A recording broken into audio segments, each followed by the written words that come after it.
तो ज्ञाता और ज्ञेय दो तत्व नहीं है, तत्व बोलते ही हैं जिसमें ज्ञाता और ज्ञेय का भेद न हो। ज्ञाता ज्ञेय के भेद से जो विवर्जित तत्व है वो ब्रह्म तत्व है, और ब्रह्म तत्व के अतिरिक्त और कुछ है ही नहीं। ये विदुर जी ने तृतीय स्कंध में प्रश्न किया है ये मैत्रेय जी से, भगवान ने कहा एवं सर्व क्षेत्र सुवस्थित अमुष्य दुर्भगत्व व क्लेशो व कर्म भी कुत। एक भगवान के अतिरिक्त दूसरा कुछ है ही नहीं जी, नहीं है। यह दिखाई पड़ता है, भेद दिखाई पड़ता है, सुख दुख भी दिखाई पड़ता है। भगवान को आनंद स्वरूप ज्ञान स्वरूप नित्य कहा जाता है, और ये तो जन्मने वाला, मरने वाला, सुखी होने वाला, दुखी होने वाला, राग द्वेष करने वाला, ये सब दिखाई पड़ता है। ओ कहे कि देखो ये भेद है तो नहीं, लेकिन होता है, केवल प्रतीत होता है। सुख दुख भगवान में है, वो तो आनंद स्वरूप। कहे देखो भाई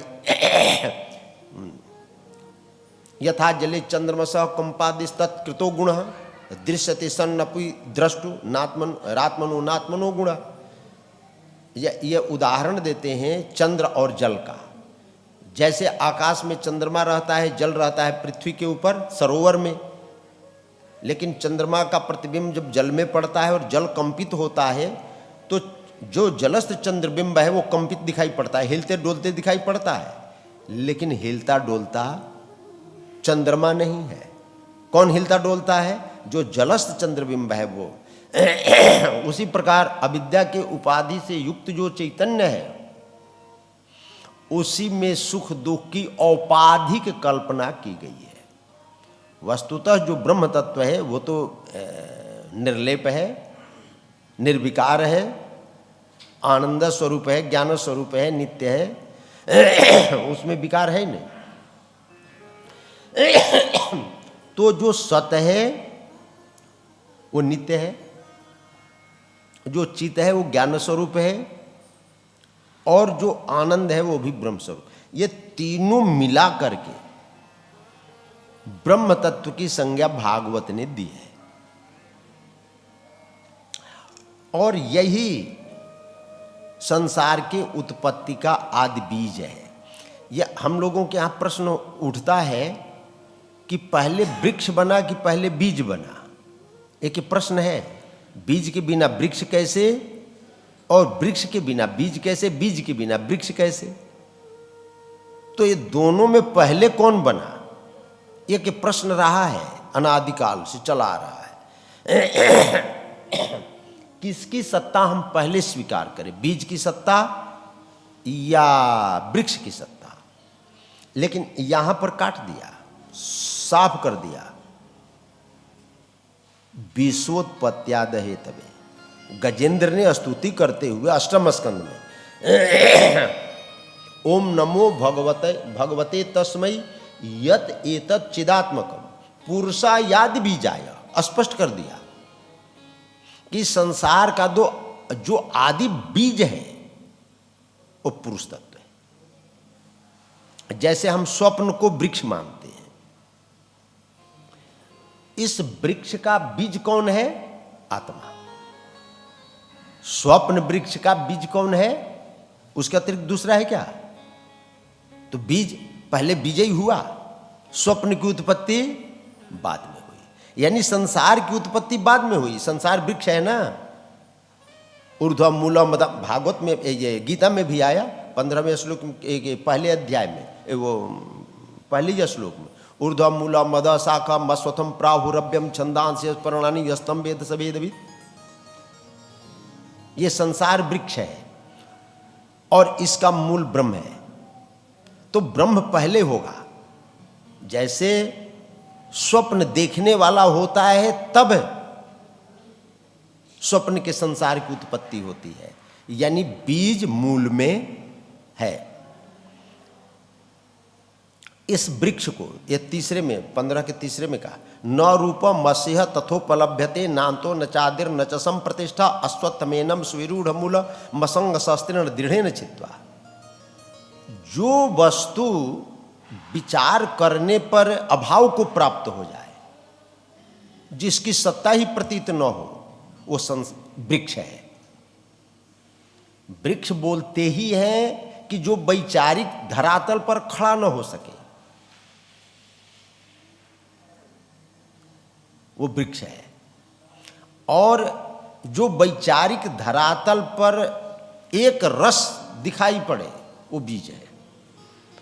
तो ये जो संसार वृक्ष है, ये वैचारिक धरातल पर खड़ा नहीं रहता है, विचार करने पर इसकी उपलब्धि नहीं होती है, लेकिन इसका जो मूल है वो वैचारिक दृष्टि से काटा ही नहीं जा सकता है। निषेध शेषो जयताद शेषा, गजेंद्र ने कहा कि जो सबका निषेध करने के बाद शेष रह जाए, वो ब्रह्म तत्व है, वो आत्म तत्व है, वो ज्ञान तत्व है।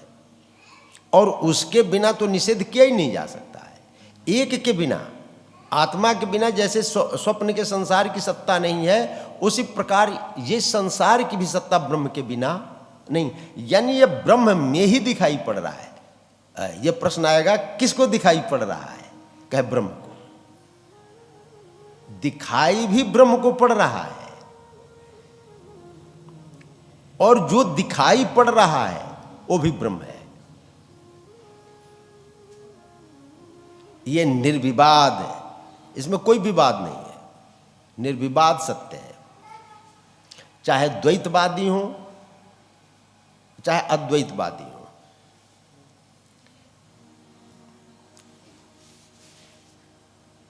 दार्शनिकों में अपनी अपनी मत भिन्नता हो सकती है, लेकिन जो सत्य तत्व है वैचारिक धरातल पर जो टिक जाए, वही सत्य कहलाता है। तो संसार वैचारिक धरातल पर नहीं टिकता है। अब देखिए ना, सुषुप्ति में ही संसार का अभाव हो जाता है। हम लोग सो जाते हैं तो संसार रहता है क्या? औरों के लिए होगा, लेकिन जो सो गया उसके लिए नहीं है। जो सत्य वस्तु होती है उसका किसी काल में अभाव नहीं होता है। अभी कोई इंजेक्शन लगा दे, हम बेहोश हो जाएं, तो संसार रहेगा क्या? नहीं रहेगा। इसका मतलब संसार है नहीं। और जो होता वो अखंड एक रस नित्य रहता। आपको चाहे कोई कितना भी इंजेक्शन लगा दे और बेहोशी से आप जगेंगे, तो सबसे पहले आपको अपनी प्रतीति होगी, होती है अपनी प्रतीति। हम स्वप्न से जाग गए तो स्वप्न के पदार्थ का अभाव हो जाता है, लेकिन स्व का अभाव नहीं होता है। स्व की प्रतीति हमेशा बनी रहती है। हम सुषुप्ति से जाग जाएं तो अपना अभाव नहीं हो जाता है। हम सुषुप्ति में चले गए तो स्व का अभाव नहीं हुआ, क्योंकि जागने के बाद हम लोग यही कहते हैं कि बड़े आनंद के साथ सोए। तो इसका मतलब सोने की क्रिया को कोई देख रहा था। कोई नहीं देखता तो ये कैसे कहता कि मैं बहुत आराम से सोया, निश्चिंत सोया। और फिर वो उसी में जाना चाहता है। नींद ना आए तो लोग टेबलेट खाते हैं, नींद ना आए तो भांग खा लेते हैं, लेकिन चाहते हैं कि हम उस स्थिति में जाएं। यानी मूल मेरा वही स्वरूप है। हमारा जो मूल है, व्यक्ति जहां का होता है वहीं पर जाना चाहता है, उसका निज निवास वही है। लेकिन अभी हम परघर में हैं, परघर में है, या अब कितने दिन रहेंगे इस परघर में कोई पता है? नहीं। अभी मेरा निवास परघर में है। हमारा घर तो वो है, ये सुषुप्ति में चले गए तो कुछ पता नहीं रहा। वो भी अपना घर नहीं है ओरिजिनल, सुषुप्ति भी अपना ओरिजिनल घर नहीं है। क्यों? वो भी बुद्धि की वृत्ति है। जागृत स्वप्न सुषुप्तम च गुणतो बुद्धिवृत्तिया, वो भी अपना निज घर नहीं है। उस सुषुप्ति को भी छोड़ना पड़ेगा। यदि सुषुप्ति को छोड़ते नहीं तो जागते कैसे? यानी सुषुप्ति को छोड़ना पड़ा ना। जागृत को छोड़ करके सुषुप्ति में गए और सुषुप्ति को छोड़ करके जागृत में आए। लेकिन यह भी बुद्धि की वृत्ति है। साक्षी त्वेन विनिश्चित, जिसने जागृत को देखा, जिसने स्वप्न को देखा और जिसने सुषुप्ति को देखा वो मेरा स्वरूप है, निज स्वरूप।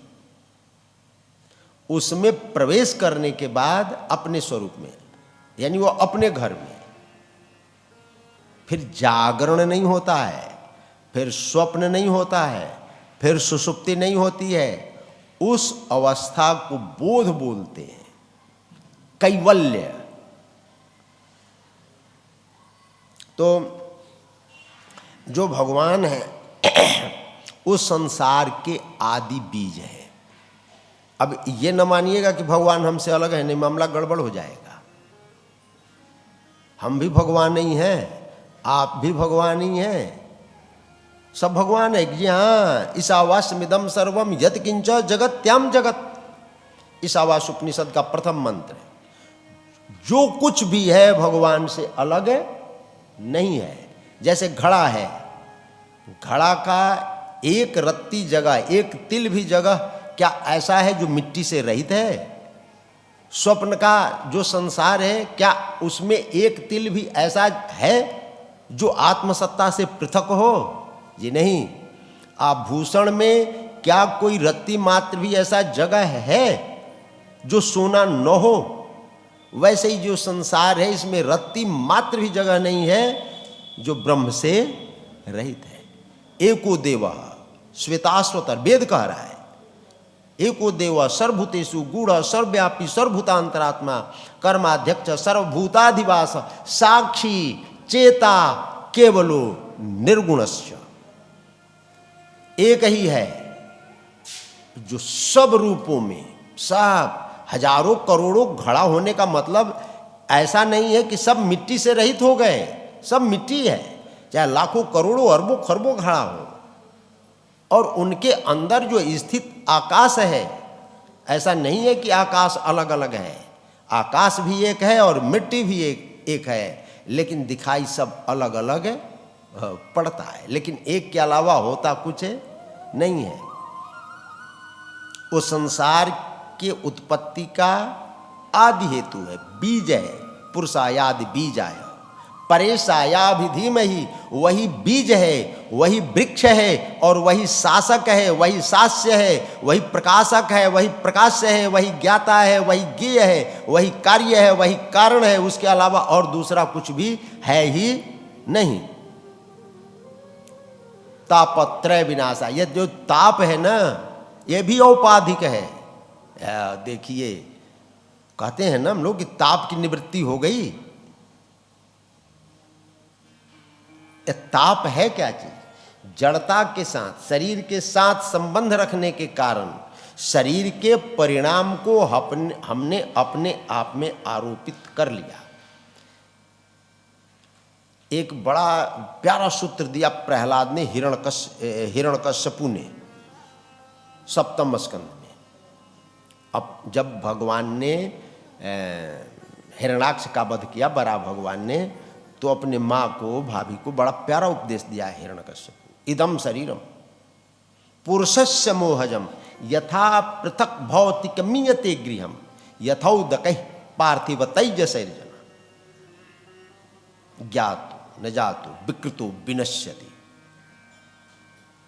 ये मोह के कारण हम शरीर को अपना स्वरूप माने हैं।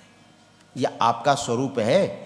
यदि साहजिक स्वाभाविक रूप से अपना स्वरूप होता तो इस शरीर का किसी भी काल में आत्मा के साथ संबंध विच्छेद नहीं होता।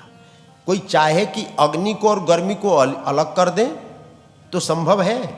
कोई चाहे कि जल को तरंग को अलग कर दे तो क्या संभव है? कोई चाहे कि स्वर्ण को आभूषण को अलग कर दे तो क्या संभव है? कोई घड़ा को और मिट्टी को अलग कर देना चाहे तो क्या संभव है? नहीं। लेकिन इस जड़ शरीर का और आत्मा का विच्छेद होता है, कभी न कभी होता है। इसका मतलब आत्मा का इस शरीर के साथ संबंध न था, न है और न रहेगा। यदि रहता तो किसी काल में इन दोनों का विच्छेद नहीं होता। जैसे बुद्धि का आत्मा का विच्छेद होता है, बुद्धि का शरीर का विच्छेद होता है, लेकिन ये भी नहीं कह सकते हैं कि पूर्ण रूप से बुद्धि और शरीर का विच्छेद होता है, क्योंकि बुद्धि का ही परिणाम ये शरीर है। तो ये जो ताप है ये सब औपाधिक है, सत्य नहीं है। जैसे इस मकान को हमने अपना मान लिया, वित्तापत्य गृह प्रदम, जैसे ये मकान है, मकान के साथ मेरा संबंध नहीं है, लेकिन मकान गिरता है तो हमको दुख होता है। क्यों होता है? कि हमने इस मकान को अपना मान लिया है, इसी से दुख होता है ना। दूसरे का मकान गिरता है, टूटता है, फूटता है तो किसी को दुख होता है। सवेरे चाय पी रहे हैं, हाँ, पेपर पढ़ रहे हैं, अरे इसमें देखो रेलगाड़ी एक्सीडेंट हो गई, हवाई जहाज एक्सीडेंट हो गया, इसमें 150 लोग मर गए। हाँ, चाय भी पी रहा है, हंस भी रहा है, देखो ये बेवकूफ़ी से गाड़ी चला रहा होगा इसलिए एक्सीडेंट हो गया। हाँ, और तब तक पेपर पढ़ते पढ़ते उसमें अपना एक संबंधी का नाम आ गया कि उस एक्सीडेंट में वो भी मारा गया।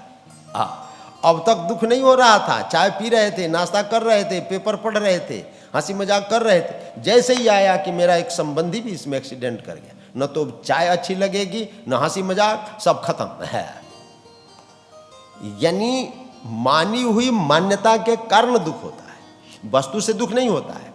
दूसरे का मकान गिर जाए, दूसरे के खेत में आग लग जाए, कोई रोएगा नहीं, वो कहेगा कि उसकी गलती रही होगी इसलिए आग लगा, इसलिए वो मरा, इसलिए टूटा, इसलिए फूटा। लेकिन अपना हो जाए, जिसको हमने अपना मान लिया है, तो दुख होगा। यानी मानी हुई मान्यता के कारण ही सुख और दुख दोनों आता है। नहीं, न सुख है और न दुख है। दूसरे के शरीर में कोई कैंसर हो जाए तो हमको दर्द होगा क्या? दूसरे का आंख फूट जाए, हाथ कट जाए, हमको दुख होगा क्या? नहीं होगा। क्यों नहीं होगा? कि हमने उस शरीर को अपना स्वरूप नहीं माना है। और जब मान लेगा तो उसके दुख के कारण भी हमको दुख हो। ऐसा वर्णन आता है कि एक गधे को एक धोबी मार रहा था चाबुक, और रामकृष्ण परमहंस के पीठ के ऊपर छाले पड़ रहे थे। हाँ, वासुदेवा सर्वम, मान लिए कि ये तो मेरा ही स्वरूप है, तो दुख होगा। और अपना न माने तो दुख नहीं होगा। तो ताप, जो ताप है, ये मानी हुई मान्यता के कारण आता है। मानी हुई मान्यता न रहे, ताप नहीं होगा। बड़े बड़े महापुरुष जिन्होंने अपने शरीर के साथ संबंध तोड़ लिया, ये संपूर्णानंद जी के बारे में आता है कि उनका ऑपरेशन हो रहा था तो डॉक्टर कहा कि आपको बेहोशी का इंजेक्शन लगाएंगे, कहे कि कोई ज़रूरत नहीं है, आप तो ऑपरेशन करो। नैनम छिंदंति शस्त्राणी नैनम दहति पावक न चैनम क्लेदियंत्यापो न शोषित मारुता, गीता 2:23। काट दे शरीर को, आत्मा तो कटेगा नहीं। जो शरीर से ऊपर उठ गया, जड़ भरत जी का वो ऋषभ देव का प्रसंग आता है कि उनका शरीर जल रहा था और वो देख रहे थे कि मेरा शरीर जल रहा है, तो शरीर से अलग होंगे तब देख रहे होंगे।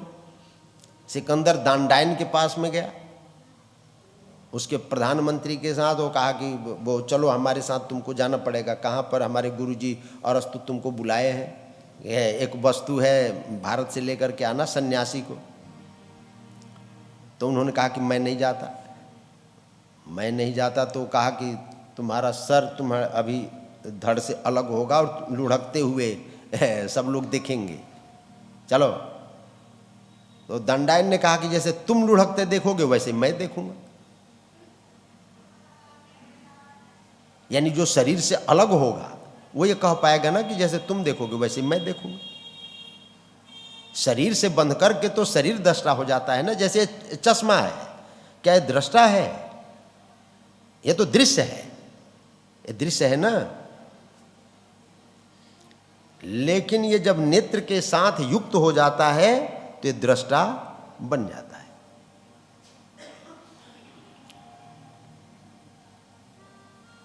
तो हम जब अलग हो गए तो हम देखेंगे कि शरीर में विकृति आ रही है। महापुरुषों के बारे में सुना जाता है कि उनके पाँव में फोड़ा हो गया, कीड़े पड़ गए, और कीड़े कहीं नीचे उतर जाते तो कीड़ों को अपने इस अंग में ही लगा लेते कि भाई तुम भूखे मरेगा, कहाँ जा रहा है। इसी में रहो। यानी जो शरीर से अलग अपने आप को देखेगा वही कर सकता है। तो ये महापुरुष लोग इस शरीर से अलग हो गए, उनके जीवन में ताप ही नहीं है। ताप तो मानी हुई मान्यता के कारण होती है, मानी हुई मान्यता मिट जाए ताप समाप्त है। और ये पूरा का पूरा संसार मानी हुई मान्यता के आधार पर ही टिका हुआ है। एक बच्ची है, शादी नहीं हुई है, और उसके साथ एक लड़का रोज जाता है आता है पढ़ने के लिए, लिखने के लिए, सब कुछ होता है। वो बीमार पड़ जाता है तो रोती नहीं है, वो बीमार पड़ जाती है तो लड़का नहीं रोता है। लेकिन दोनों की सगाई हो गई। अब सगाई हो गई और लड़का बीमार पड़ जाए तो लड़की तड़पती है कि मेरे पति बीमार हैं। मान्यता बदल गई। लड़की बीमार हो जाए तो लड़का तड़पता है कि मेरी औरत बीमार हो गई। मान्यता बदल गई। पहले दोनों साथ में रहते थे, लेकिन कोई किसी के लिए न सुख था न दुख था। जैसे ही मान्यता बदली, सुख दुख प्रारंभ हो गए। तो इस पूरा का पूरा केवल मानी हुई मान्यताओं के आधार पर ही टिका हुआ है। ये चाहे पाप हो चाहे संताप हो, पाप नाम की भी कोई वस्तु नहीं है। हमारे विद्वान लोग, दार्शनिक लोग ये कहते हैं कि शरीर के साथ जो मानी हुई मान्यता है यही सबसे बड़ा पाप है, जिसको मोह कहते हैं। मोह सकल व्याधिन कर मूला, ये जननी कही जाती है मोह को। और इस मोह यानी अविद्या, ये माँ है, माँ। इसी के गर्भ से जितने दुख है, दारिद्र्य, दोष, संसार, क्लेश हैं, सब इसी से उत्पन्न होते हैं। ये जननी है, माँ। तो तापत्रय विनाशाय श्री कृष्णाय वयम नमः। श्री कृष्ण को नमन करने से, वंदन करने से, श्री कृष्ण प्राप्ति से तीनों ताप अपने आप नष्ट हो जाते हैं। एक प्रश्न और है,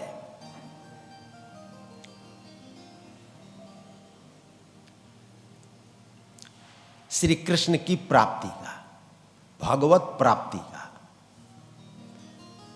देखिए, यह कहने में संकोच नहीं, मैं वैष्णव हूँ। हम जो जिस संप्रदाय में दीक्षित हैं, हम वैष्णव संप्रदाय में दीक्षित हैं। और हमारे यहाँ की जो उपासना पद्धति है वो सखी सहस्त्रैः परिसेविताम सदा स्मरेम देवीम सकलेष्ट कामदाम। हम राधा कृष्ण के उपासक हैं। लेकिन हमको कहने में कोई संकोच नहीं है। जो सत्य है वो सत्य है। किसकी प्राप्ति होगी और किसको प्राप्ति होगी, ये दो प्रश्न हैं। और इन दो प्रश्नों का उत्तर चाहे हम गा करके, बजा करके, दूसरे को रिझाने के लिए किसी भी भाषा में व्यक्त कर दें, वो अज्ञान से ऊपर की स्थिति नहीं है। यदि हम कह दें कि हमको भगवान मिल गए, स्वप्न में यदि किसी को भगवान मिल गए, कोई समाधि में बैठ गया, कोई चारों वेदों का ज्ञाता हो गया, कोई संपूर्ण पृथ्वी का राजा बन गया, और जागने के बाद कुछ रहा? हम जो स्वप्न में समाधि लगाए थे, स्वप्न में हम भगवान को गोद में लिए खिला रहे थे, तो भगवान भी स्वाप्निक ही थे। और जो स्वप्न में भगवान आए थे, हमको आदेश दे रहे थे कि ये काम करो, वो काम करो, वो कहाँ के भगवान थे? हाँ, स्वप्न के भगवान थे। तो स्वप्न तो मिथ्या होता है।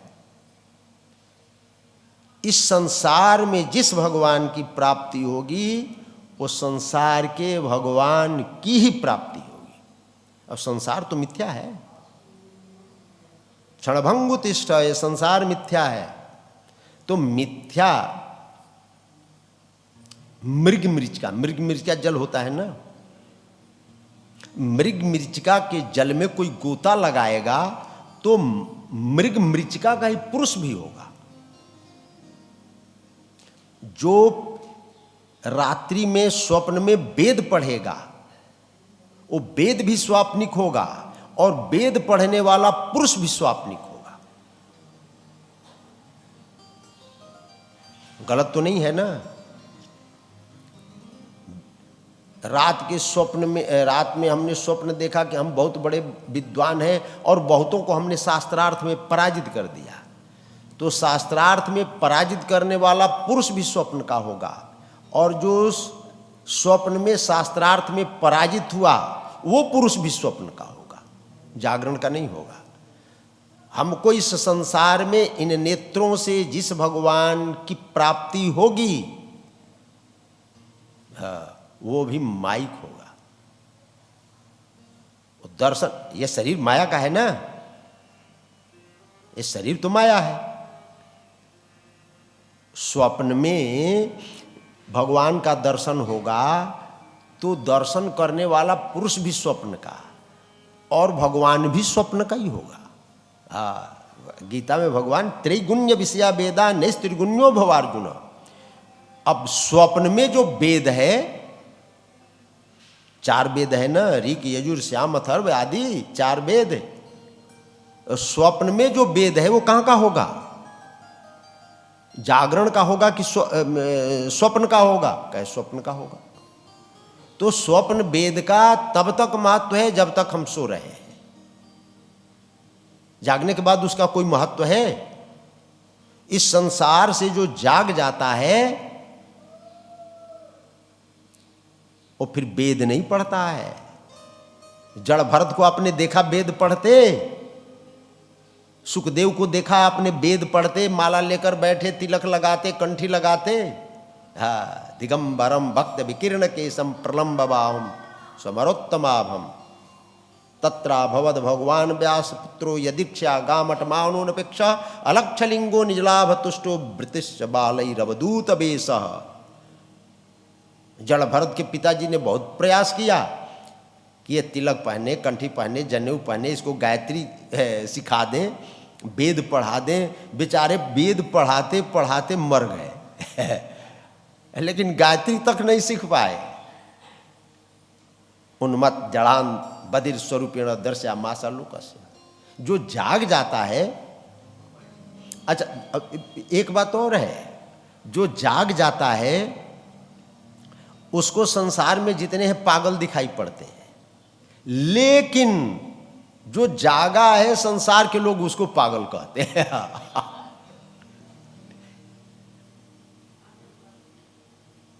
सब कहते थे कि जड़ भरत पागल है, जड़ है, मूर्ख है जड़ भरत को लोग क्या समझते थे कि ये मूर्ख है, पागल है। ये ऋषभ देव ये पागल है, मूर्ख है, ये टट्टी परी पड़ा हुआ है, लोकसंगा परी पड़ा हुआ है। और वो देखते थे कि शरीर जो है ये भी तो मलमूत्र ही है, ये भाई अन्न का ही विकार तो है। यद प्रातः संस्कृतम चान्नम साय तस्य विनश्यति तदीय रसम पूटे काय का नाम अनित्यदा। ये किस चीज से बना है? अन्न से, दाल से, चावल से, रोटी से, हलवा से, पकौड़ी से, रसगुल्ला से, उसी से तो शरीर बना है। क्या और कुछ है ये? और मलमूत्र क्या चीज है? वही तो है, यानी उसी का विकार तो है ये शरीर, तो ये भी तो मलमूत्र ही है। तो जड़ भरत के दृष्टि में, चाहे ऋषभ देव के दृष्टि में, ये जो शरीर है मलमूत्र है। और मलमूत्र का, मलमूत्र से वियोग किसी काल में संभव ही नहीं है। हम लोग जब मरते हैं तो इस मलमूत्र को छोड़ करके जाते हैं क्या? हम जब मरते हैं तो 1-8 किलो तो पेट में कुछ न कुछ रहता ही होगा। ये हम लोग मंदिर में चले जाते हैं बड़े सज धज करके, बढ़िया लिपस्टिक, पेंट, पाउडर डाउटर लगा करके सब जाएंगे, माला वाला इतर फितर लगा करके सब जाएंगे, पवित्र होकर के 10-20 बार नहाएंगे, साबुन लगाएंगे और मंदिर में जाएंगे। मंदिर में जाएंगे तो क्या शरीर के गंदगी को बाहर रख करके जाएंगे कि लेकर के ही जाएंगे? कोई गंदगी को छोड़ करके बाहर नहीं जाता है, सब अंदर ही लेकर जाएंगे। मंदिर में चाहे सोते हैं, चाहे जागते हैं, खाते हैं, चाहे पीते हैं। हाँ, अभी खाते समय कहीं बच्चा कहीं लघुशंका वगैरह, टट्टी वगैरह कर दे तो घृणा लगती है, राम राम राम राम राम राम। अब खाया नहीं जाएगा, घृणा लगेगी। हाँ, और लेकिन पेट में तो 1-8 किलो लिए ही रहते हैं खाते समय भी, ये कोई निकाल करके जाता है। कितना हम पवित्र होंगे। अनित्या सूची दुखानात् अनित्या सूची दुखानात्मसु। ये शरीर अनित्य है, अपवित्र है, जड़ है, दुखरूप है। लेकिन यह अविद्या के कारण, इस मोह के कारण, माया के कारण यह अनित्य नित्य दिखाई पड़ता है, अपवित्र पवित्र दिखाई पड़ता है, जड़ चेतन दिखाई पड़ता है, दुख रूप सुख रूप दिखाई पड़ता है। बाकी मामला कुछ है नहीं। तो श्री कृष्णाय, ये जब हम श्री कृष्ण का वंदन करते हैं, नमन करते हैं, भक्ति करते हैं, प्रेम करते हैं, तो इस शरीर के साथ जो मोह है, तादात्म्य है, वो विच्छिन्न हो जाता है, टूट जाता है। जैसे जड़ भरत का टूट गया, सुखदेव का टूट गया, ऋषभ देव का टूट गया, वामदेव का टूट गया, वैसे ही जो साधक चरमावस्था में पहुंच जाते हैं, जिनका प्रकृति के साथ आत्यंतिक वियोग हो जाता है, फिर इस शरीर के साथ उनका संबंध नहीं रह जाता।